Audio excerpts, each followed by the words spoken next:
আমি আমার ফোন থেকে দারাজ অ্যাপসটি ওপেন করে নিলাম, শোজ ফর মেন্স লিখে সার্চ করে নিলাম।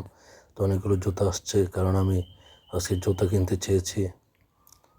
ঈদের মৌসুম চলছে, যার জন্য আমি জুতা কিনবো, যে জুতাগুলো আমার পছন্দ হয়। আসলে আমরা কম বাজেটে ভালো জুতা কিনতে চাই, যার জন্য আমি 528 টাকা সেটা আমার পছন্দ হয়েছে। তো আমি এটা কিনতে যাচ্ছি। তো আমি দেখে নিচ্ছি। দেখে নেওয়ার পর আপনারা দেখতে পাচ্ছেন এখানে স্ট্যান্ডার্ড ডেলিভারি 77 টাকা, চার্জ কাটবে এক্সট্রা।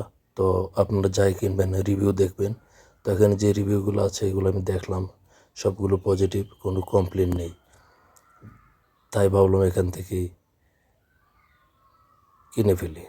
তো নিচে দেখতে পাচ্ছেন buy now add to cart.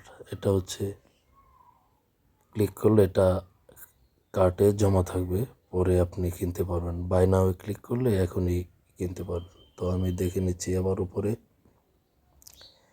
তো এখানে 2টা কালার অ্যাভেলেবল, তো আমি বাই নাও ক্লিক করে দিলাম। তো আপনার কালার 2টা, চকলেট এবং ব্রাউন। তো আমার কাছে কোনটা নেব আমি সিদ্ধান্ত নিয়েছি। তো আমি দেখতে পেলাম ব্রাউন যে কালারটা সেটা আসলে একটু গর্জিয়াস, আর চকলেট কালারটা একটু ডিপ। তো ব্রাউনটাই নিয়ে নিই। তো ব্রাউন ক্লিক করলাম। এরপর সাইজের জায়গায় দেখতে পাচ্ছেন 40, 41, 42, 43। তো আপনার যে সাইজটা এটা আপনি চয়েস করে নেবেন। তো আমি 42 হলেই আমার চলে। তো আপনারা দেখতে পাচ্ছেন, তো 77 টাকা চার্জ সহ 605 টাকা। তো প্লিজ অর্ডার যেখানে লেখা নিচে, তো এখানে ক্লিক করলে অর্ডার হয়ে যাবে। তো আমি সিলেক্ট পেমেন্ট মেথড, বিকাশ, রকেট, নগদ, ক্যাশ অন ডেলিভারি। তো ক্যাশ অন ডেলিভারিতে ক্লিক করলাম। 10 টাকা এক্সট্রা চার্জ কাটবে। এটা আপনার পণ্য পৌঁছে দিয়ে আপনার বাড়ি থেকে টাকা নেবে। তো আমি নগদ ক্লিক করে নিলাম। তো নগদে 605 টাকায় আছে। তো পে নাও সেখানে ক্লিক করলেই পে নাও হয়ে যাবে। তো আমি পেমেন্টে যাব। তো সেভ ইউর নগদ অ্যাকাউন্ট ফর ফিউচার পেমেন্ট। তো আমি নগদ অ্যাকাউন্ট নম্বরটি আমি দিয়ে দিলাম। এরপর প্রসেড যেখানে লেখা সেখানে ক্লিক করে দিলাম। দেওয়ার পর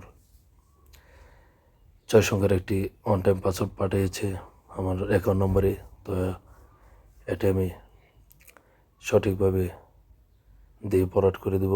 দেখে নিলাম। তো কোডটি দিয়ে দিলাম। প্রসেড যেখানে লেখা নিচে বাম পাশে সেটাই ক্লিক করব। এরপর 4 সংখ্যার পিন নাম্বারটি দেব, নগদের পিন নাম্বারটি দিয়ে প্রসেড যেখানে লেখা সেখানে ক্লিক করে দিলাম। দেওয়ার পর প্রসেসিং হচ্ছে।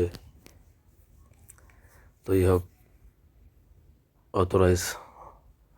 তো নগদ অ্যাকাউন্ট নম্বরটি সেভ হয়ে গেছে। তো আমি নগদ অ্যাকাউন্ট নম্বরের যে বৃত্তটি সেটি টাচ করে ভরাট করে পে নাও নিচে সেখানে ক্লিক করে দিলাম। দেওয়ার পর এন্টার পিন, সেখানে 4 ডিজিটের নগদের অ্যাকাউন্টের পিন নাম্বারটি চাচ্ছে আবারও। তো আমি পিন নাম্বারটি দিলাম, দিয়ে নিচে প্রসেড যেখানে লেখা সেখানে ক্লিক করলাম। প্রসেসিং দেখতে পাচ্ছেন টাকা কেটে গেছে, নগদ পেমেন্ট হয়ে গেছে। তো পেমেন্ট সাকসেসফুল লিখে আসছে। তো অর্ডার নাম্বার চলে আসছে। কন্টিনিউ শপিং যেখানে লেখা সেখানে ক্লিক করে আবারও শপিং করতে পারবেন। সকলকে ধন্যবাদ।